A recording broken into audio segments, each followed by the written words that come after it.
सरला जी अस्पताल से घर आई तो देखा सीमा उनकी जगह बैठकर सिलाई कर रही थी। बेटी क्या सिल रही है? सरला जी ने प्यार से उसके सिर पर हाथ फेरा। वो मम्मी कमला जी आई थीं। कह रही थीं कि उन्हें शादी में जाना है, ये ब्लाउज अर्जेंट सिलने हैं। मैंने कहा ठीक है, मिल जाएंगे। 3 थे मैंने। सोचा जब तक आएंगी एक तो तैयार कर ही देती हूं। आप बैठो, मैं आपके लिए पानी लाती हूं। सरला जी पास पड़ी एक खाट पर बैठ गई।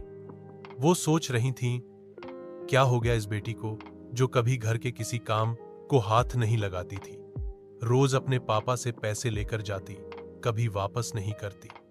पिज्जा, कोल्ड ड्रिंक, पार्टियां, यही उसकी जिंदगी थी। आज एक एक पैसे के लिए काम कर रही है। तभी सीमा पानी ले आई। मम्मी पाप अब कैसे हैं? डॉक्टर ने कुछ बताया या नहीं?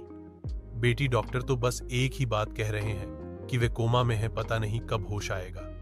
भगवान जाने आगे क्या होगा। काश उस दिन उनका एक्सीडेंट न हुआ होता। एक एक्सीडेंट ने हमारी सारी खुशियां छीन ली हैं। इस 1 साल में सारे रिश्तेदारों ने मुंह मोड़ लिया, सारे पैसे खत्म हो गए। अब क्या होगा? यह सुनकर सीमा के चेहरे पर एक उदासी सी छा गई। उसकी मम्मी दिन में पापा की देखभाल करती, रात को कपड़े सिलती थी। एक बड़े से घर को बेचकर वो लोग छोटे से किराए के मकान में आ गए थे। हर जगह कार से जाने वाली मेरी मम्मी आज बसों में धक्के खा रही है। पापा का सारा बिजनेस उनके पार्टनर ने हड़प लिया। उन्हें पता है आज नहीं तो कल वे नहीं रहेंगे। इधर रिश्तेदार इस डर से नहीं आते कि कहीं हमसे पैसा न मांग ले। कुछ देर सब सोचने के बाद उसने अपने आप को संभाला और मम्मी से बोली, मम्मी तुम चिंता मत करो, पापा ठीक होकर आएंगे तो सब ठीक कर देंगे। सब पहले जैसा हो जाएगा। और हाँ, एक बात आपको बताना भूल गई, यहीं पास ही में मुझे 2 बच्चे मिले हैं ट्यूशन के लिए। कल से दोपहर को उन्हें पढ़ा दिया करूंगी। यह सुनकर सरला जी के होठों पर फीकी हंसी आ गई। बेटी को डॉक्टर बनाने का सपना उसके पापा ने देखा था।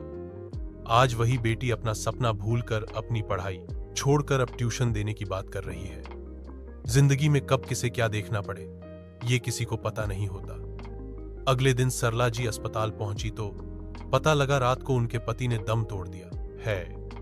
जो एक आखिरी उम्मीद थी वह भी चली गई। फिर शुरू हुआ वही 13 दिन का मेला। रिश्तेदार सगे बनकर आ गए, घर मेहमानों से भर गया। लेकिन सरला जी की आंखें अब सूख चुकी थीं।